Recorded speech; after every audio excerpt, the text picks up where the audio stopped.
Hello everyone, welcome to CUT academy online, जहां हम कर रहे हैं हमारी इकोनॉमिक्स की तैयारी बिकॉज हमें हमारा सीयूटी परसेंटाइल चाहिए 100। सो इसी एम के साथ हम लोग कंटिन्यू कर रहे हैं अपना इंडियन इकोनॉमिक डेवलपमेंट का नेक्स्ट चैप्टर, जो कि है पॉवर्टी के बारे में, है ना। ड्रीम कॉलेज में एडमिशन चाहिए तो सिलेबस तो ढंग से पढ़ के जाना पड़ेगा।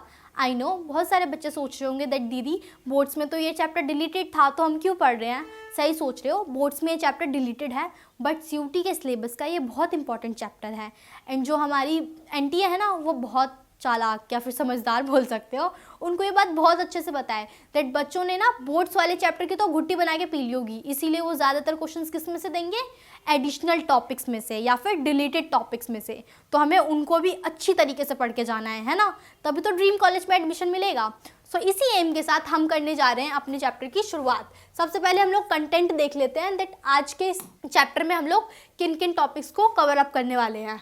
सबसे पहले तो हम लोग जिस चीज़ के बारे में इतना बड़ा चैप्टर है उसके मीनिंग को समझेंगे, यानी कि पॉवर्टी के मीनिंग जानेंगे, उसका मतलब जानेंगे, है ना। जब एक इंसान अपनी डेली की रिक्वायरमेंट्स को फुलफ़िल नहीं कर पा रहा है, रोटी कपड़ा मकान हेल्थ केयर जैसी जो बेसिक फैसिलिटीज़ होती है उस इंसान को नहीं मिल पा रही है क्योंकि उसकी इनकम उतनी नहीं है, तभी तो हम बोलते हैं दैट वो इंसान गरीब है ना। उसका मीनिंग जानेंगे, देन हम जानेंगे दैट हम किसको एक्चुअल में पुअर बोल सकते हैं। देन हम पढ़ेंगे दैट ये जो रिलेटिव एंड एब्सोल्यूट पॉवर्टी होती है इनमें डिफरेंस क्या होता है, बिकॉज असर्शन रीजनिंग में ये दोनों क्वेश्चंस बड़े कॉमन है एंड बहुत सारे बच्चे कंफ्यूज हो जाते हैं। मैं नहीं चाहती दैट आप लोग कंफ्यूज हो, इसीलिए हम लोग इन दोनों को एकदम बढ़िया तरीके से पढ़ेंगे। देन हम जानेंगे पॉवर्टी लाइन के बारे में, गरीबी रेखा के बारे में, दैट हम किसको बोल सकते हैं दैट ये इंसान गरीबी रेखा में है। आप लोगों ने बीपीएल कार्ड के बारे में भी सुना होगा, फटाफट कमेंट सेक्शन में ज़रा बताओ बीपीएल की फुल फॉर्म क्या होती है।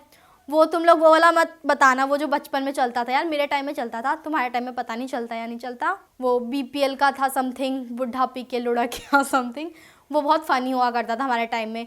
जो भी बीपीएल का फुल फॉर्म पूछता था ना हम वही सुना देते थे। तो तुम लोग ऐसा कमेंट सेक्शन में मत बोलना, तुम लोग मुझे एग्जैक्ट फुल फॉर्म बताओ बीपीएल की, और अगर नहीं पता तो वो भी बता देना कमेंट सेक्शन में, बता दूँगी क्या होता है फुल फॉर्म। देन हम जानेंगे दैट पॉवर्टी के कॉजेज़ क्या होते हैं, उसके रीजंस क्या है कि इतनी गरीबी देश में बढ़ रही है, उसको हम कॉज रूट जानेंगे उस चीज़ के। देन हम जानेंगे गवर्नमेंट ने इसको कम करने के लिए कौन कौन से प्रोग्राम स्कीम्स लॉन्च किए हैं ताकि गरीबी को कम किया जा सके, उसको कंट्रोल किया जा सके एंड जल्दी से जल्दी ये जो गरीबी है ना इसको एकदम निपटारा कर दिया जाए इसका। उसके लिए गवर्नमेंट ने बहुत सारे इनिशिएटिव्स लिए हैं, प्रोग्राम्स भी चलाए हैं, बट उसका रिजल्ट आने में भी टाइम लगेगा। देन हम इसका क्रिटिकल इवैल्यूएशन भी करेंगे दैट गवर्नमेंट इतने ही एफर्ट्स इनिशिएटिव प्रोग्राम्स चला रही हैं तो ये गरीबी जड़ से ख़त्म क्यों नहीं हो पा रही है, कहीं ना कहीं तो कमी हो रही है, उसके बारे में भी हम लोग डिटेल में पढ़ेंगे। तो चलो ये हमने थोड़ा अपना कंटेंट देख लिया आज का दैट हम क्या क्या टॉपिक कवर अप करने वाले हैं। तो सबसे पहले हम अपने फर्स्ट टॉपिक पे आ जाते हैं जो कि है पॉवर्टी यानी कि गरीबी। तो पॉवर्टी होता क्या है, गरीबी होती क्या है, जब एक इंसान डेली अपनी जो डेली रिक्वायरमेंट्स है उसको फुलफ़िल नहीं कर पा रहा है क्योंकि उसकी उतनी इनकम नहीं है ना। जैसे कि हेल्थ केयर आज की डेट में बहुत कॉमन है ना। फूड, चलो हेल्थ केयर तो बाद में आएगा, सबसे पहले फूड खाना बहुत बेसिक चीज़ होती है, बट आज की डेट में भी हमारे देश में बहुत ऐसे लोग हैं जिनको 2 वक्त का खाना भी नहीं मिल पा रहा है। सो ऐसे लोगों को तो हम बोलेंगे दैट वो पॉवर्टी लाइन में है या फिर वो गरीब है। सो यही पॉवर्टी की डेफिनेशन भी होती है दैट एक इंसान की जो इनकम है वो उतनी नहीं है कि वो अपने डेली रिक्वायरमेंट्स को पूरा कर पाए, तो हम क्या बोलेंगे उसको दैट वो गरीब है, वो पॉवर्टी लाइन में है। सो इसी का मीनिंग होता है पॉवर्टी। जो मैंने लिखा है ना सेम डेफिनेशन लिख दिया जो मैंने आपको समझाया है, कुछ नया नहीं है इसमें। That poverty refers to a state where individuals lack sufficient income and resources to meet basic needs such as food, shelter, education and health care। इसकी वजह से क्या होता है देन उनका जो लिविंग स्टैंडर्ड होता है वो डिक्रीज हो जाता है, लो हो जाता है ना। क्यों? क्योंकि देश में अनएम्प्लॉयमेंट होता है, इनइक्वालिटी क्रिएट होती है जिसकी वजह से वो लोग उस गरीबी की स्थिति से निकल ही नहीं पाते हैं, है ना। अगर हम एक इंसान को काम देंगे, उसकी अच्छी अर्निंग होगी, इनकम होगी, तो ऑब्वियसली उसकी बेसिक नीड्स जो है फुलफ़िल हो पाएगी, वो अपने रोज़मर्रा की ज़रूरतों को पूरा कर पाएगा। लेकिन अगर उसके पास रोज़गार ही नहीं होगा, कोई काम ही नहीं होगा, तो वो कैसे अपनी नीड्स को पूरा कर पाएगा। सो जैसी डेफिनेशन मैंने आपको समझाई है ना सेम लिख दी है मैंने, कुछ डिफरेंट नहीं है इसमें, ठीक है। तो ये तो हमने सबसे पहले समझ लिया दैट मीनिंग क्या होता है पॉवर्टी का। देन हम चलते हैं दैट हम गरीब किसको बोल सकते हैं, किसको हम बोल सकते हैं दैट ये गरीब है या फिर ये पॉवर्टी लाइन में है। तो वो इंसान जो अपनी बेसिक नीड्स को नहीं फुलफिल कर पा रहा है, पूरी नहीं कर पा रहा है, उसी को हम गरीब बोलेंगे, है ना। मतलब जो आपकी पॉवर्टी की डेफिनेशन है ना, सेम हु आर पुअर में भी आएगा। ये मैंने बेसिकली आपको थोड़ा उस टॉपिक को और डिटेल में पढ़ने के लिए 2 सेपरेट स्लाइड्स बना दिया ताकि आप लोग और इजीली इस चीज़ों को समझ पाए। So the poor are individuals और group who lack access to basic necessities, जिनको लाइफ की बेसिक नेसेसिटीज़ और नीड्स भी पूरी नहीं हो पाती हैं, जैसे कि food, clothing, shelter, health care, education जैसी फैसिलिटीज़ भी नहीं मिल पा रही है। और ऐसा क्यों हो पा रहा है? क्योंकि जो उनके पास जो लिमिटेड अपॉर्चुनिटीज़ हैं, उनके पास जो अपॉर्चुनिटीज़ है, अवसर है, वो बहुत कम है। इसका मेन रीज़न गरीबी का क्या हो सकता है? दैट लोगों के पास काम ही नहीं है, रोज़गार ही नहीं है। जब तक वो लोग कोई काम नहीं करेंगे वो पैसा कहाँ से कमाएंगे, है ना। और जो लोग काम भी कर रहे हैं, आप देखो कई लोग होते हैं, आप लोग मेले में जाते हो तो देखते हो ना, गुब्बारे वगैरह बेच रहे होते हैं, वो कॉटन कैंडी बेच रहे होते हैं। तो आप लोग सोचो ज़रा, उनकी उतनी इनकम हो पाती होगी? नहीं हो पाती यार, बहुत मुश्किल से कभी। चलो मेले वेले में तो उनका सीज़न का टाइम होता है तो निकल भी जाते हैं, नॉर्मली तो उनकी इतनी भी इनकम नहीं हो पाती है कि वो अपने डेली के खर्चे निकाल सके। सो ये हाल है, मतलब हमारी देश में इतनी इस लेवल पे गरीबी है। ऐसा नहीं है गवर्नमेंट एफर्ट्स नहीं ले करती हैं, इनिशिएटिव्स नहीं ले रही हैं, उन्होंने बहुत सारी चीज़ें करी हैं, बट स्टिल आज की डेट में भी गवर्नमेंट को और चीज़ें करने की ज़रूरत है ताकि हम इस गरीबी वाली स्टेज से जल्द बाहर निकल सके। चलो जी, हमने ये पढ़ लिया। अब हमारी नेक्स्ट स्लाइड पे चलते हैं, जो कि है मीजर्स ऑफ पॉवर्टी के बारे में। इसमें देखो 2 मीजर्स होते हैं, एक तो होता है हमारा एब्सोल्यूट पॉवर्टी एंड एक होता है रिलेटिव पॉवर्टी। इसके बारे में हम लोग डिटेल में पढ़ेंगे दैट ये दोनों क्या होते हैं और ये क्यों ज़रूरी है। सबसे पहले देखो एब्सोल्यूट पॉवर्टी पे चलते हैं। एब्सोल्यूट पॉवर्टी का मतलब होता है बेसिकली ना, इसका मतलब होता है दैट एक इंडिविजुअल इंसान पॉवर्टी लाइन से जो बिलो है ना, उसके लिए एक पैरामीटर तय होता है। वो पैरामीटर क्या होता है वो देख लो। दैट अगर एक इंसान, उसका पर डे खर्चा 27 रुपये है, गांव के एरिया की बात कर रही हूँ, इन रूरल एरियाज अगर उसका पर डे का खर्चा 17 रुपये है, तो इट मीन्स वो क्या है, वो गरीब है। उसको हम क्या बोलेंगे? गरीब बोलेंगे, ठीक है। और ये किस ईयर का डाटा है? ये 11-12 का डाटा है। ये चीज़ याद रखना, बिकॉज मोस्टली बुक्स में आज की डेट में भी यही डाटा दे रखा है, तो इसको याद रखना दैट अगर गांव के एरिया में किसी इंसान का पर डे का खर्चा 27 रुपये है, सिर्फ 27 रुपीज़ है, तो हम उसको क्या बोलेंगे? दैट ये एब्सोल्यूट पॉवर्टी है। क्या है? एब्सोल्यूट पॉवर्टी है। एंड अर्बन एरियाज़ में हम कैसे गरीबी चेक करेंगे? तो अर्बन एरियाज़ में जिसका मतलब 33 रुपीज़ जिसका खर्चा हो रहा होगा ना एक दिन का, उसको हम बोलेंगे दैट ये पॉवर्टी लाइन में आता है, और उसी को बोलते हैं एब्सोल्यूट पॉवर्टी, ठीक है। कि जिसका मिनिमम इनकम, मतलब जितना वो कमा रहा है ना, उसमें से उसका एक दिन का खर्चा अपने ऊपर कितना निकल रहा है, 27 रुपये निकल रहा है, इट मीन्स वो क्या है? एब्सोल्यूट पॉवर्टी है, यानी कि वो एब्सोल्यूट पॉवर्टी की श्रेणी में आता है। ये डाटा आपको याद रखना है कि 2011-12 में का डाटा है दैट जो इंसान अपने ऊपर 27 रुपये खर्च कर रहा है एक दिन में, इट मीन्स वो गरीब है। और ये रूरल एरियाज़ का है। एंड अर्बन एरियाज़ क्या क्या है? 33 रुपये, ठीक है। देन चलते हैं हम लोग हमारे रिलेटिव पॉवर्टी में। देखो रिलेटिव पॉवर्टी में ना बेसिकली कंपैरिजन शो किया जाता है दैट 2 इंसान कितना इनकम है उनका, और 2 इंसान मतलब सेम ग्रुप में है, जैसे 2 पुअर पीपल, ठीक है, उनकी डेली अर्निंग 50 रुपीज़ है, तो वो अपने ऊपर कितना खर्च कर रहे हैं और हम उसी चीज़ को कंपेयर कर रहे हैं, उसको बोलते हैं रिलेटिव पॉवर्टी। दैट आप 2 सेम ग्रुप के लोगों की इनकम को कंपेयर कर रहे हो, ठीक है। Absolute poverty and relative poverty में डिफरेंस क्लियर हुआ? आई होप क्लियर हो गया होगा that absolute poverty refers to the individual living below the poverty line which is calculated on the minimum income required to meet their basic needs, है ना। That absolute poverty कब देखते हैं हम लोग? कि पर डे उस इंसान के ऊपर वो कितना खर्च कर रहा है, और ये हमने डाटा किस ईयर का लिया है? 11-12 का, ठीक है। अब हम चलते हैं हमारे रिलेटिव पॉवर्टी की तरफ। तो रिलेटिव पॉवर्टी में बेसिकली हम लोग 2 सेम इनकम ग्रुप वाले लोगों के इनकम को और वो जो अपने ऊपर खर्चा कर रहे हैं उसका कंपैरिजन करते हैं, उसी को बोलते हैं रिलेटिव पॉवर्टी। तो हमने ये वाला टॉपिक भी हमारा खत्म कर लिया। अब हम चलते हैं हमारी नेक्स्ट स्लाइड पर। नेक्स्ट है हमारा पॉवर्टी लाइन, यानी कि हम कैसे देखें दैट कोई भी इंसान पॉवर्टी लाइन में है या फिर वो इस गरीबी क्षेत्र में है।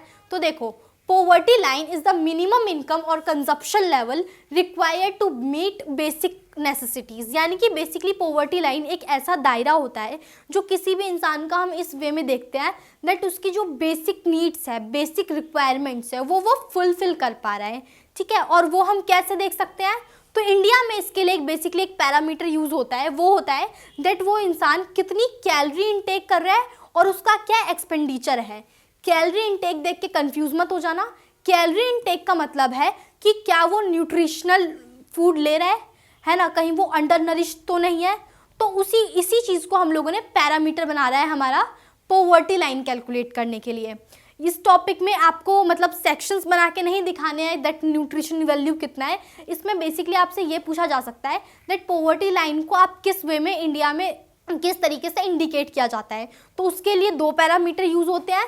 पहला तो दैट वो उस इंसान का कैलोरी इनटेक कितना है, यानी कि वो कितना नरिश्ड फूड, कितना न्यूट्रिशन वैल्यू कंज्यूम कर रहा है, और दूसरा उसका एक्सपेंडिचर कितना है, यानी कि उसका खर्चा कितना है। तो ये 2 पैरामीटर्स होते हैं। तो यहाँ हमारा पोवर्टी लाइन वाला टॉपिक भी कंप्लीट हो गया। देन हम चलते हैं हमारी नेक्स्ट स्लाइड के ऊपर, जो कि बेसिकली है कॉजेज ऑफ पोवर्टी, यानी कि गरीबी के रीजंस क्या है, गरीबी के कॉजेज क्या है। सबसे पहले तो आता है हमारा अनएम्प्लॉयमेंट, यानी कि बेरोजगारी। देखो, अगर हम किसी इंसान को काम देंगे, वो सफिशिएंट इनकम अर्न करेगा, तो वो अपनी बेसिक नीड्स को डेली फुलफिल कर पाएगा, है ना। उसकी जो भी ज़रूरतें होंगी वो पूरी होंगी, तो वो गरीब नहीं कहलाएगा, है ना। वो प्रॉपरली नरिश्ड फूड लेगा, उसके पास शेल्टर होगा, है ना, वो अपनी हेल्थ पर ध्यान दे पाएगा, वो अपने बच्चों को पढ़ा लिखा पाएगा, तो वो हम उसको थोड़ी बोलेंगे दैट वो गरीब है। इट मीन्स सारी जितनी भी गरीबी का मेन कॉज रूट तुम किसको बोल सकते हो, अनएम्प्लॉयमेंट, बेरोजगारी को बोल सकते हो। दैट जो आप मतलब गरीबी का जो मेन कॉज रूट है वो क्या होता है, अनएम्प्लॉयमेंट, यानी कि बेरोजगारी होता है, और उसी पे हमें सबसे ज़्यादा काम करने की ज़रूरत है। इसीलिए गवर्नमेंट टाइमली बहुत सारे एम्प्लॉयमेंट जनरेशन वाले स्कीम्स, पॉलिसीज चलाती रहती है ताकि लोगों को रोज़गार के अवसर मिल सके। बिकॉज जो मेन कॉज है ना गरीबी का, वो यही होता है दैट अगर किसी इंसान को हम काम देंगे, वो सफिशिएंट पैसा कमा पाएगा, तो ऑब्वियसली वो अपनी ज़रूरतों को पूरा कर पाएगा ना। बट अगर उसके पास कोई जॉब ही नहीं है, तो वो फिर कैसे काम करेगा, वो कैसे अपनी ज़रूरतों को पूरा कर पाएगा। तो सबसे पहला इसका क्या कॉज क्या हो गया, अनएम्प्लॉयमेंट, यानी कि बेरोजगारी। दूसरा हमारा आता है लो एग्रीकल्चरल प्रोडक्टिविटी, यानी कि आज की डेट में भी जो हमारी एग्रीकल्चरल प्रोडक्टिविटी है ना, वो बहुत एकदम हाई नहीं है, वो अभी भी लो है, जिसकी वजह से क्या हो रहा है, पॉवर्टी है। देखो, इसका मेन रीज़न तो ये है दैट गांव के एरिया में आज के टाइम पे भी जो हमारे किसान भाई हैं, वो क्या कर रहे हैं, वो ओल्ड मेथड यूज़ कर रहे हैं। वो मतलब फार्मिंग के लिए जो है पुराने तरीके, पुराने टेक्निक्स पर निर्भर है। मतलब जो डेवलप्ड कंट्रीज़ है ना, वहाँ पे एग्रीकल्चर बहुत प्रॉफिटेबल बिजनेस माना जाता है। बट इंडिया में आज भी बहुत सारे किसान ऐसे हैं जो आत्महत्या जैसी चीज़ें कर लेते हैं। क्यों? क्योंकि उनको एग्रीकल्चर प्रॉफिटेबल बिजनेस अब नहीं लग।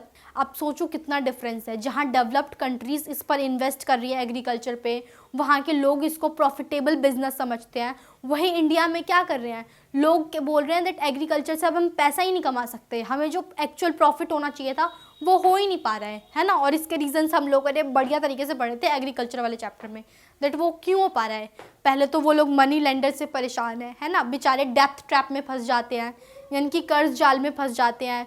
दूसरा, वो लोग आज भी पुराने इक्विपमेंट्स और मशीनरीज पर डिपेंडेंट हैं, उन्होंने मॉडर्न टेक्नोलॉजीज़ का यूज़ अभी भी फार्मिंग में नहीं किया है, जिसकी वजह से उनकी प्रोडक्टिविटी उस लेवल पे इंक्रीज़ नहीं हो पा रही है।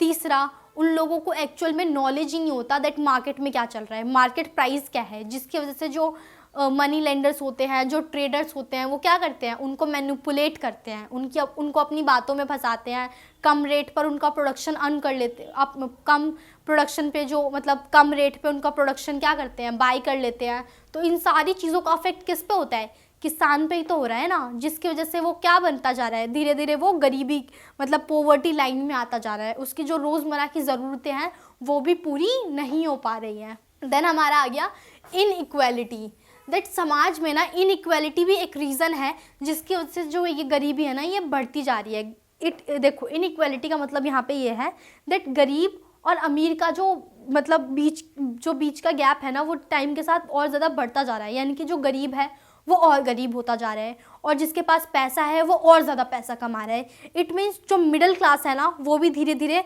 गरीब श्रेणी में आती जा रही है, जो गरीबी है उस दर में आती जा रही है। तो गवर्नमेंट की क्या ज़रूरत है, दैट वो गवर्नमेंट ऐसे स्कीम्स, ऐसी चीज़ें लाए ताकि गरीब लोगों के पास स्किल्स आ सके, वो लोग अपना व्यापार शुरू कर सके, या फिर उनके पास एम्प्लॉयमेंट जनरेशन वाली चीज़ें करे ताकि उन लोगों को रोज़गार मिल सके। देखो, मेन चीज़ यहीं पे आ जाती है दैट जब तक इंसान पैसा नहीं कमाएगा वो अपनी डेली की नीड्स को पूरी नहीं कर पाएगा। इसीलिए किसी भी इंसान के लिए पैसा कमाना बहुत इंपॉर्टेंट होता है, और उसके लिए क्या चाहिए, उसके लिए रोज़गार के नए नए अवसर चाहिए, और वो अवसर सरकार बनाएंगी, है ना। वो इंफ्रास्ट्रक्चर जैसी चीज़ों पर इन्वेस्ट करेंगी, मतलब हाईवेज़ बना दिए, फ्लाईओवर्स बना दिए, स्कूल्स, बिल्डिंग्स। तो वो जितना कंस्ट्रक्शन का काम करेंगी, जितना अपने इंफ्रास्ट्रक्चर पे इन्वेस्ट करेगी, उतनी ज़्यादा क्या होगी, नई नई जॉब अपॉर्चुनिटीज़ क्रिएट होगी। पहली चीज़ तो ये हो गई। दूसरी, वो नए नए स्किल रिलेटेड प्रोग्राम्स लेके आए, है ना, वोकेशनल ट्रेनिंग शुरू करें ताकि लोगों को पता चल सके दैट उनके अंदर क्या स्किल्स है, क्या कलाएँ हैं। एक बार अगर किसी को पता चल गया ना दैट ये मेरा स्ट्रॉन्ग पॉइंट है, मैं इसको बेहतरीन तरीके से कर सकता हूँ, देन उसको उस काम में मज़ा आने लग जाएगा। और जिस काम में मज़ा आने लग गया, अगर तुमने उसी को अपना बिजनेस बना लिया या फिर उसी में अगर अपना टाइम इन्वेस्ट करने लग गए, तो तुम्हें मज़ा भी आएगा, प्लस तुम अच्छी इनकम भी जनरेट कर पाओगे।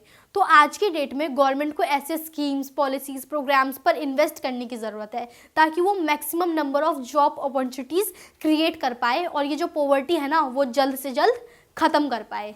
देन आ जाता है हमारा इलिटरेसी। देखो, लिटरेसी मतलब पढ़े लिखे लोग, इलिटरेसी मतलब आज की डेट में भी हमारे इंडिया में बहुत सारे ऐसे लोग हैं जो पढ़ना लिखना भी नहीं जानते हैं, मतलब वो उनको अपना नाम तक लिखना नहीं आता है। आज की डेट में भी बहुत सारे ऐसे लोग हैं। तो गवर्नमेंट को एजुकेशन जैसी चीज़ों पर ध्यान देने चाहिए ताकि लोग पढ़े लिखे आगे बढ़े, है ना। बिकॉज जब तक उनके पास एजुकेशन जैसी बेसिक फैसिलिटीज़ नहीं आएंगी, वो गरीबी के दर से कभी नहीं निकल पाएंगे ना। अब तुम ही देख लो, देखो, एक अनपढ़ इंसान है जिसके पास कोई स्किल नहीं है, उसके पास एजुकेशन नहीं है, और एक वो इंसान जिसके पास एजुकेशन है, उसके पास कोई स्किल है, तो ऑब्वियसली यार वो लाइफ में आगे बढ़ सकता है, वो नए नए सोर्सेज ढूंढ सकता है पैसे कमाने के। क्यों? क्योंकि वो अपनी एजुकेशनल क्वालिफिकेशंस यूज़ करके पैसे कमा सकता है, या फिर जो उसके पास स्किल हो, टैलेंट हो, उसको मार्केट में ले जाके वो इजीली पैसे कमा सकता है। बट वो इंसान जो ना पढ़ा लिखा है, ना ही उसके पास कोई स्किल है, वो कैसे मार्केट में इतने सारे ऑलरेडी जो कॉम्पिटिटर्स हैं उनके सामने कैसे डील करेगा, है ना। सो एक इम्पॉर्टेंट पॉवर्टी का कॉज ये भी है दैट हमारे देश में आज की डेट में भी जो इलिटरेसी है ना वो बहुत ज़्यादा है। इनफैक्ट जो ट्राइबल एरियाज़ है वहाँ तो मतलब एकदम ख़त्म है, वहाँ तो बहुत ज़्यादा हालात ख़राब है। वहाँ तो गवर्नमेंट अगर ट्राई भी करते हैं ना दैट इनको एजुकेशन फैसिलिटीज़ प्रोवाइड करें, तो जो ट्राइबल कम्युनिटीज़ होते हैं, ग्रुप्स होते हैं, वो उनके द्वारा भेजे गए लोगों को अपने ग्रुप में आने ही नहीं देते हैं, उन पर अटैक कर देते हैं। तो गवर्नमेंट इनिशिएटिव्स लेती हैं तो ट्राइबल कम्युनिटी को मर्ज किया जाए, उनको भी पढ़ा लिखा के आगे बढ़ाया जाए, लेकिन वो लोग आज भी एक तरीके से अपनी रूढ़िवादी सोच में फंसे हुए हैं दैट एजुकेशन जैसी चीज़ें इंपॉर्टेंट नहीं है। एक तो चलो ट्राइबल कम्युनिटी का एग्जांपल हो गया, और उसके अलावा भी बहुत सारे ग्रामीण क्षेत्र ऐसे हैं जहाँ पे शिक्षा का विकास ही नहीं हो पाया है, एजुकेशन जैसी चीज़ों का डेवलपमेंट हो ही नहीं पाया है। वहाँ पे आज की डेट में भी 5th या फिर 8th क्लास तक स्कूल्स चलते हैं, उसमें भी लोग अपने बच्चे को पढ़ाना इम्पॉर्टेंट नहीं समझते हैं। अब आप लोगों ने मिड डे मील स्कीम सुनी होगी। जब गवर्नमेंट ने ये mid day meal scheme launch करी थी ना, तो इसका 2 रीजंस थे। पहला तो गवर्नमेंट ने ये सोचा दैट यार जो माँ बाप अपने बच्चों को नहीं पढ़ाना चाहते हैं, एटलीस्ट वो ये सोचकर अपने बच्चे को स्कूल भेज दे दैट बच्चे को खाना मिल जाएगा, लंच टाइम पे वो खा पाएगा, इस वजह से ही अपने बच्चों को स्कूल भेजे। दूसरा, ताकि हमारे देश में लिटरेसी रेट को हम इंक्रीज़ कर पाए, बूस्ट कर पाए। तो इस टाइप के अगर स्कीम्स गवर्नमेंट और लेके आए तो हो सकता है बच्चे स्कूल जा पाएंगे, और ये जो हमारा इलिटरेसी रेट है ये और ज़्यादा रिड्यूस हो पाएगा, घट पाएगा। अच्छा, इससे रिलेटेड और भी इंटरेस्टिंग चीज़ मैं तुम्हें बताती हूँ। जैसे अर्बन एरियाज़ में है, रूरल एरियाज़ हो गया, अर्बन एरियाज़ हो गया। सो रूरल एरियाज़ में तो जनरली बच्चों को स्कूल आज की डेट में बहुत पिछड़े हुए गांव हैं वहाँ तो नहीं भेजते, बट स्टिल अर्बन एरियाज़ में लोग भेजते हैं अपने बच्चों को स्कूल्स। वो ऑब्वियसली चाहते हैं कि बच्चे पढ़े लिखे लाइफ में आगे बढ़े, तो वो चीज़ें होती है। बट अगर तुम एक चीज़ नोटिस करोगे ना, तो अर्बन एरियाज़ में जो ट्रेंड मैंने देखा है वो ये देखा है दैट अगर लड़का लड़की दोनों स्कूल जा रहे हैं ना, तो तुम नोटिस करना दैट जो लड़का है वो प्राइवेट स्कूल में जा रहा होगा और लड़की को गवर्नमेंट स्कूल में भेज देंगे। आई डोंट नो ये क्या मेंटेलिटी है या फिर लोग ऐसा क्यों करते हैं, बट ये चीज़ बड़ी कॉमन है यार। आई मीन मैंने मतलब मेरी एक फ्रेंड ने बताया दैट उनके घर में जो मेड रहती है ना, उन्होंने उनको बताया दैट यार वो ना अपने बेटे के लिए तो मतलब अपने बेटे से तो एकदम बहुत लगाव है, बहुत प्यार है, उनके लिए बहुत करना चाहती है, अपने बेटे को पढ़ाना लिखाना चाहती हैं, बट ना इनिशियल डेज़ में वो अपनी डॉटर को स्कूल भी नहीं भेजती थी। मतलब और जब मेरी फ्रेंड की मम्मा ने उनसे पूछा दैट ऐसा क्यों है, तो वो बोलती पढ़ लिख के करेगी क्या। तो इलिटरेसी के साथ साथ हमारे देश में ये इनइक्वालिटी वाला सीन भी चल रहा है, जेंडर इनइक्वालिटी, तो इस पर भी काम करने की ज़रूरत है। दैट आज की डेट में भी बहुत सारे पेरेंट्स ऐसे हैं जो मतलब best quality, premium quality education अपने बॉय चाइल्ड मतलब जो उनका बेबी बॉय है उनको देना चाहते हैं, और गर्ल्स को है लाइक पढ़ लिख ली तो ठीक है वरना गवर्नमेंट स्कूल भेजते। इस टाइप की मेंटेलिटी के लोग भी हैं हमारी सोसाइटी में, और वो भी 2024 में। जस्ट इमेजिन कि ये हाल है हमारे देश का। तो इन सारी चीज़ों पे भी ध्यान देने की ज़रूरत है हम लोगों को। अब हम चलते हैं हमारी नेक्स्ट स्लाइड की तरफ, कि बेसिकली है पॉवर्टी एलिवेशंस के बारे में, यानी कि वो पॉलिसीज़ एंड प्रोग्राम्स जो गवर्नमेंट बेसिकली लेके आई हैं ताकि वो लोग पॉवर्टी, जो गरीबी है, उसको कम कर सके। एंड ये बहुत इंपॉर्टेंट टॉपिक है, एंड स्पेशली आप लोगों के लिए मैं डेट्स के साथ लेके आई हूँ, बिकॉज इसमें से मोस्टली ये क्वेश्चंस आते हैं दैट कौन सा स्कीम कब आया था। एंड मैं नहीं चाहती दैट आप लोगों का एकदम एक भी नंबर कटे, है ना, बिकॉज माइनस नेगेटिव मार्किंग भी होनी है, और मैं बिल्कुल नहीं चाहती आप लोग अपने ड्रीम कॉलेज के साथ रिस्क लो, है ना, तभी तो इतनी मेहनत कर रहे हैं। तो बेसिकली आपको इनकी डेट्स को अच्छी तरीके से लर्न करनी है। तो सबसे पहले आ गया हमारा मनरेगा। अब देखो मनरेगा के बारे में तो मैंने इतनी बार बता दिया है, आप लोग पहले तो मुझे कमेंट सेक्शन में फटाफट मनरेगा की फुल फॉर्म बता दो दैट मनरेगा होता क्या है ना। इतनी इंफ्रास्ट्रक्चर वाले चैप्टर में हम लोगों ने बात करी है, एम्प्लॉयमेंट वाले चैप्टर में बात करी है, तो आप लोगों को फुल फॉर्म तो याद हो गई होगी, तो जल्दी जल्दी कमेंट सेक्शन में बता दो मुझे। तो ये मनरेगा पॉलिसी कब आई है हमारी? 2005 में। मनरेगा में होता क्या था दैट 100 डेज एम्प्लॉयमेंट प्रोवाइड की जाती थी ना, दैट हम लोगों को 100 दिन का काम देंगे, और इन केस अगर हम लोग 100 दिन का काम नहीं दे पाते हैं तो हम लोग क्या करेंगे, उनको पैसे दे देंगे, यानी कि 100 दिन का काम देंगे या फिर उन लोगों को पैसा देंगे अगर इन केस हम लोग नहीं दे पाते। जैसे कोविड-19 के टाइम पे वो लोग 100 डेज एम्प्लॉयमेंट नहीं प्रोवाइड कर पाई थी गवर्नमेंट लोगों को, तो उन्होंने 100 दिन के पैसे उन लोगों को दे दिए थे। देन आता है हमारा नेशनल फूड सिक्योरिटी एक्ट, जो कि आया था हमारा 2013 में। ये बहुत इंपॉर्टेंट एक्ट है, इसको बिल्कुल स्किप करके नहीं जाना।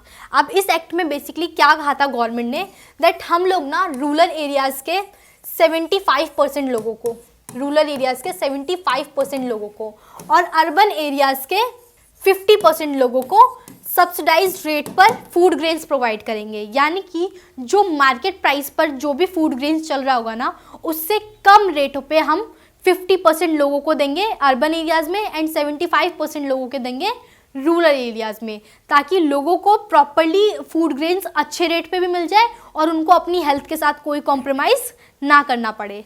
देन आता है हमारा प्रधानमंत्री आवास योजना। देखो नाम से ही पता चल रहा है, इतना बढ़िया है। ये कब आया था हमारा? 2015 में आया था, मोदी जी के टाइम पे, है ना, सही सोच रहे हो। तो इस बेसिकली आवास योजना में वो लोग क्या करते हैं दैट जिन लोगों का अपना घर नहीं होता उनका घर बनाने के लिए कौन पैसा देता है? सरकार पैसा देती है। दैट हम तुम्हें फंड देंगे, हम तुम्हें लोन देंगे और तुम बढ़िया से अपना घर बनाओ। मतलब जो भी पैसा वगैरह लगेगा वो सब सरकार देंगी, और ये बहुत अच्छी स्कीम है। मतलब सोचो यार, ये स्कीम तो उन लोगों के लिए वरदान हुआ होगा ना जिनके पास अपना घर नहीं है। मतलब अपना घर ना बहुत लोगों का सपना होता है दैट यार अपना घर हो, हक से बोल पाए मैंने बनवाया है। बहुत सारे लोगों का सपना पूरा करा है इस स्कीम में, बट बहुत सारे लोगों ने इस स्कीम में भी घपला किया है। जो पैसा लोगों को घर बनाने के लिए मिलता था उसका हाफ अमाउंट दिया जाता था, बट स्टिल इस पर्टिकुलर प्रोग्राम ने बहुत सारे लोगों का अपना घर का सपना साकार भी किया है। एंड करप्शन तो हमारे देश में होता ही रहता है, तो इसमें भी करप्शन हुआ, बट ठीक है, गवर्नमेंट ने फिर देखा दैट कहाँ कहाँ करप्शन हो रहा है एंड उन चीज़ों को ठीक करने की कोशिश करी। देन आता है हमारा दीनदयाल अंत्योदय योजना। बेसिकली ये आया था 2014 में। अब इस स्कीम का मोटिव क्या था दैट लोगों को एम्प्लॉयमेंट या फिर रोज़गार दिलवाना है। अब रोज़गार के लिए उन्हें क्या चाहिए था?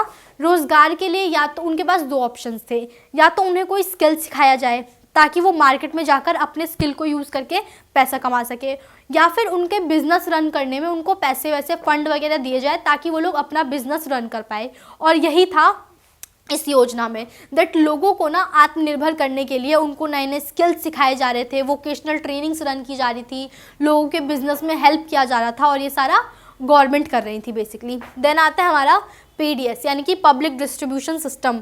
ये आया था 1947 में, यानी कि आज़ादी के टाइम पे। डेट्स तो ना टिप्स पे लर्न होनी चाहिए, जैसी मनरेगा है 2005 बता दो, है ना, जैसी आए दीनदयाल अंत्योदय योजना कब आई थी, माइंड में एकदम डेट क्लिक हो, डेट कब आई थी। ऐसी पीडीएस हमारी कब आई है, आज़ादी के टाइम पे 1947।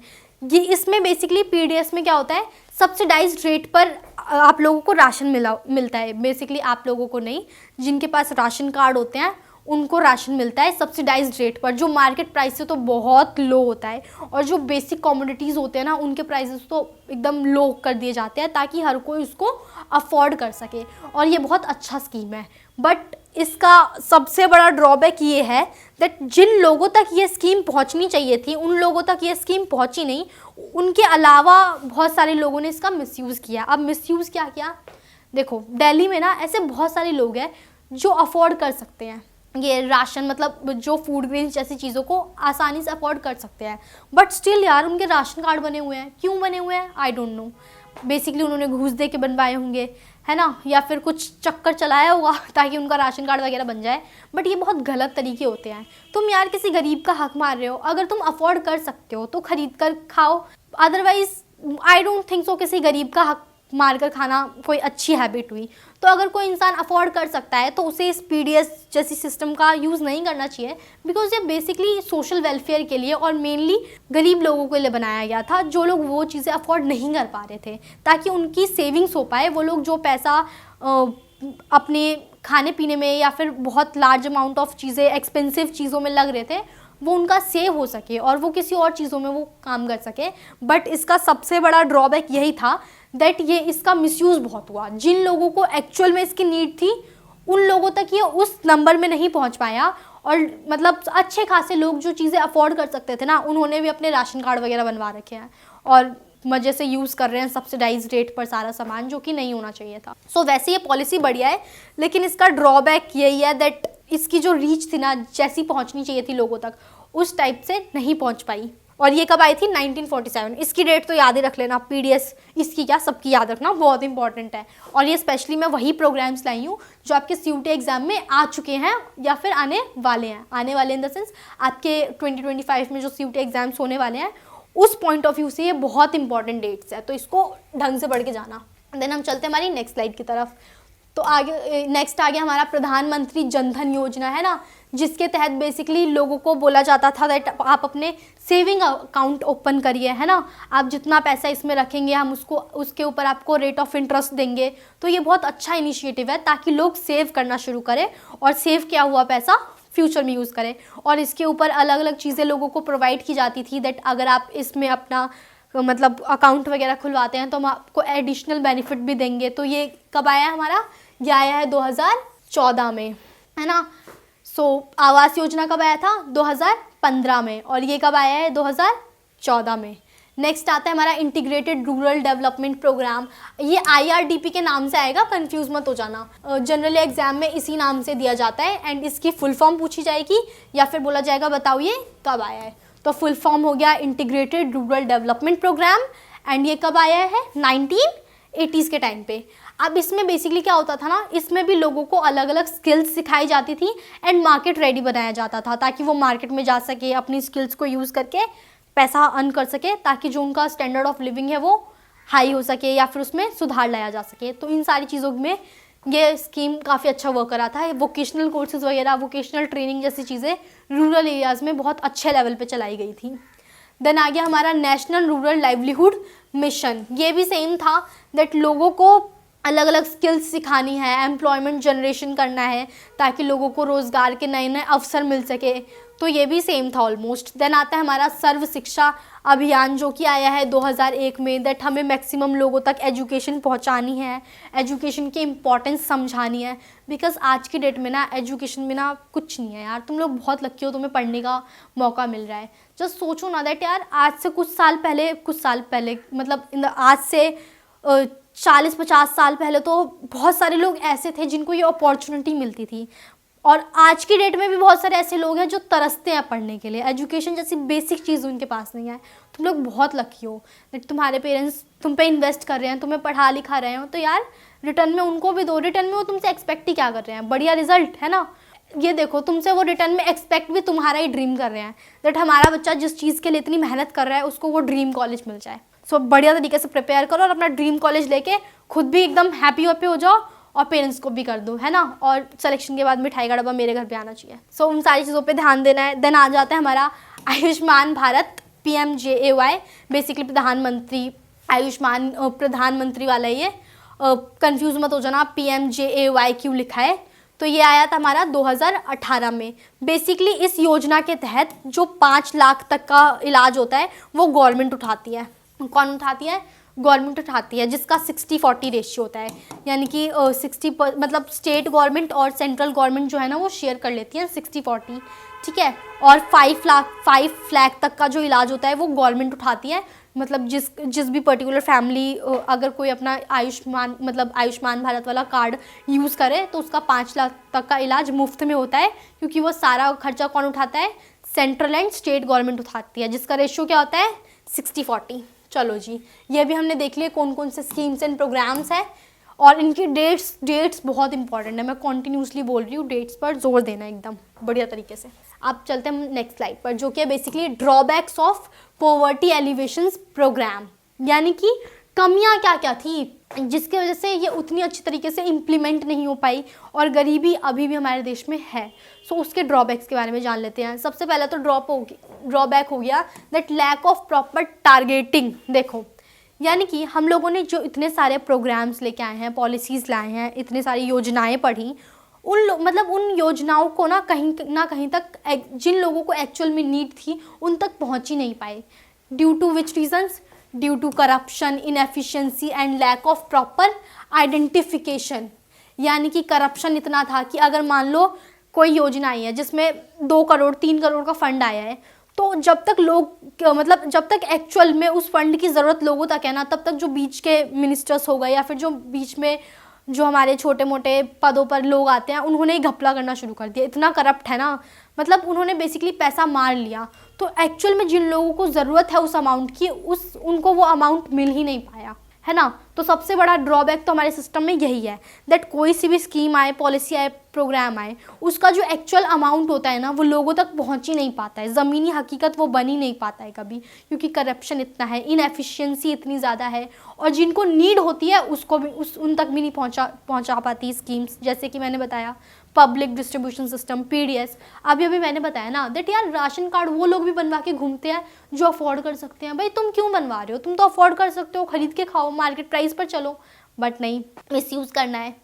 सो ये सारी चीज़ें होती है। तो फर्स्ट रीज़न तो हमारा यही हो गया। नेक्स्ट आता है हमारा लीकेज इन इम्प्लीमेंटेशंस, यानी कि a significant portion of the fund allocated for poverty alleviation does not reach the poor due to administration inefficiency. यानी कि जो एक्चुअल अमाउंट होता है वो गरीबों तक पहुंच ही नहीं पाया, क्योंकि बीच में घपला इतना ज़्यादा होता है, करप्ट लोग बैठे हुए हैं। 1 करोड़ का अगर प्रोजेक्ट है कोई, तो उसमें से 50-60 लाख रुपए तो मिनिस्टर्स खा जाते हैं, फिर उनके बाद जो उनके अंडर लोग आते हैं थोड़ा थोड़ा वो खाते जाते हैं, तो एक्चुअल अमाउंट तो गरीबों तक कभी पहुँच ही नहीं पाया। सेकेंड पॉइंट हमारा ये हो गया। अब इसके अलावा भी पॉइंट्स हैं, वो भी देख लो। नेक्स्ट हमारा आ गया लैक ऑफ अवेयरनेस, यानी कि लोगों को भी नहीं पता होता है ना उनके लिए क्या क्या नई स्कीम्स आई है। जैसे कि ये हो गया प्रधानमंत्री आवास योजना। अब जैसे आप मैं तो टीवी देखते हैं, तो हमें पता है दैट ये कब लॉन्च हुआ है, हम इसको यूज़ कैसे कर सकते हैं, कौन कौन से डॉक्यूमेंट्स चाहिए होते हैं। बट बहुत सारे लोग रूरल एरियाज़ में आज भी ऐसे हैं जिनके पास अपना घर नहीं है, जिनको घर की नीड तो है, बट उनको एक्चुअल में इस प्रोग्राम के बारे में पता ही नहीं है, इन्फॉर्मेशन ही नहीं है। और बाई चांस उनको अगर किसी ने इन्फॉर्मेशन प्रोवाइड करी तो वो डॉक्यूमेंटेशन के चक्कर में नहीं जाते दैट कौन कौन से डॉक्यूमेंट्स मांगेंगे, कैसे कैसे चीज़ें होंगी, या फिर किसी करप्ट ऑफिसर के हत्थे चढ़ गए तो पता चला कि हमसे 10-20 हज़ार रुपये ले लिए तो हम और ज़्यादा लुट जाएंगे। इस चक्कर में लोग उन प्रोग्राम्स का, उन स्कीम्स का प्रॉपर यूज़ कर ही नहीं पाते हैं, क्योंकि लोगों को अवेयर ही नहीं होते दैट ऐसे कुछ स्कीम्स पॉलिसीज़ भी चल रहे हैं, है ना। तो इन सारी चीज़ों पे भी गवर्नमेंट को काम करने की ज़रूरत है। जैसे प्रधानमंत्री आवास योजना हो गया, इसके बारे में तो जो पंचायत वगैरह होती हैं वो लोग टाइमली कोशिश करते रहते हैं दैट हम लोगों को बताया दैट ये योजना क्या है, इसका बेनिफिट आप कैसे ले सकते हो। बहुत पंचायतें अच्छी भी हैं जो काम करती है इसको लेकर, बट बहुत ऐसी भी है जो कान पे पत्थर रख के सुनती रहती है, उनको कोई मतलब नहीं है दैट लोगों का भला हो, उद्धार हो, उनको है दैट हमारी सैलरी टाइम पे आनी चाहिए। सो उस टाइप की भी बहुत सारी पंचायतें हैं जिन्होंने लोगों को अवेयर ही नहीं कर रखा दैट ऐसी कोई योजना आई है, स्कीम आई है, जिसकी वजह से लोग उन सारी चीज़ों का बेनिफिट ले ही नहीं पा रहे हैं। देन आता है डिपेंडेंस ऑन गवर्नमेंट। अच्छा देखो, हम लोगों ने इतनी सारी स्कीम्स पढ़ी हैं, बट एक में भी तुम्हें लगा है दैट गवर्नमेंट कोशिश कर रही है दैट लोग मतलब खुद अपने पैरों पे अपने पैरों पे खड़े हो सके। उन्होंने बेसिकली ना, गवर्नमेंट की इतनी सारी पॉलिसी स्कीम्स है वो अच्छी हैं, बहुत सारी ऐसी योजनाएं भी हैं जो वोकेशनल ट्रेनिंग पर जोर दे रही हैं, बट वो उस लेवल पे नहीं किया जा रहा है जिस लेवल पे लोगों को एक्चुअल में ज़रूरत है। वो चीज़ तो ये हो गई। और दूसरी ना, ये जितनी भी पॉलिसीज़ प्रोग्राम्स है ना, ये कहीं ना कहीं गवर्नमेंट पे डिपेंडेंट पॉलिसीज़ एंड प्रोग्राम्स है। जैसे मनरेगा हो गया। अब देखो, मनरेगा में भाई तुम 100 दिन का एम्प्लॉयमेंट प्रोवाइड कर रहे हो, बढ़िया। 100 दिन के बाद में क्या करूँगा, या फिर जो 100 दिन के बाद वो इंसान क्या करेगा जो मनरेगा में काम कर रहा है, और फिर बेरोज़गार हो जाएगा। तो यार एक तरीके से हम गवर्नमेंट पे निर्भर ही है ना 100 दिन के लिए, उसके बाद तो हमें नहीं पता दैट हमें किस डायरेक्शन में जाना है। तो इन सारी चीज़ों से हटकर गवर्नमेंट को पॉलिसीज़ फ्रेम करनी चाहिए ताकि वो लोग कोई परमानेंट सोल्यूशन या फिर परमानेंट एम्प्लॉयमेंट अपॉर्चुनिटीज़ क्रिएट करें, क्योंकि वो लोगों को ज़्यादा फ़ायदा और पैसा दे सकती है रेदर देन ये 100 दिन वाला वैसे अच्छा है, बट अगर हम एक पॉइंट ऑफ व्यू लेके चले दैट यार एक इंसान जो 100 दिन कोई काम कर रहा है, 100 दिन के बाद उसको बोल दिया गया तू अपने रास्ते में अपने रास्ते, 100 दिन बाद उसके पास कोई काम नहीं होगा ना। ज़रूरी थोड़ी है हर कोई अपना प्लान बी लेके चल रहा होगा, बहुत सारे ऐसे भी होंगे जो प्लान बी लेके नहीं चल रहे होंगे। सो उन लोगों का क्या। तो इस टाइप के पॉलिसीज़ में ये देखा गया है दैट कहीं ना कहीं गवर्नमेंट पे डिपेंडेंट होते हैं। नेक्स्ट आ गया लिमिटेड कवरेज, दैट इतनी सारी स्कीम्स, पॉलिसीज़, प्रोग्राम्स लेके आई, बट इनकी कवरेज या फिर रीच उतनी ज़्यादा थी नहीं कि ये लोगों तक पहुंच पाए, है ना। तो इसके लिए गवर्नमेंट को क्या करनी चाहिए, अवेयरनेस प्रोग्राम्स चलाने चाहिए, टीवी पर, रेडियो पर टाइमली इनके बारे में बताना चाहिए ताकि लोग अवेयर हो सके। बिकॉज आज की डेट में भी गांव के एरिया में टीवी जैसी चीज़ें नहीं होती, बट रेडियो काफ़ी लोग सुनते हैं। पंचायत वगैरह में क्या करना चाहिए, अलग अलग वो नाटक के तौर पे समझाना चाहिए दैट ये स्कीम का ये फ़ायदा है, तो इसकी जो रीच है ना वो इंक्रीज़ होगी और इसकी कवरेज भी बढ़ेगी और लोग ज़्यादा से ज़्यादा बेनिफिट ले पाएंगे। तो ये हमारा चैप्टर यहीं ख़त्म होता है। आई होप आप लोगों को आज के सेशन में एकदम मज़ा आया होगा। तो अब हम लोग मिलते हैं हमारे मैक्रो इकोनॉमिक्स के सीरीज़ पे, तब तक के लिए बाय।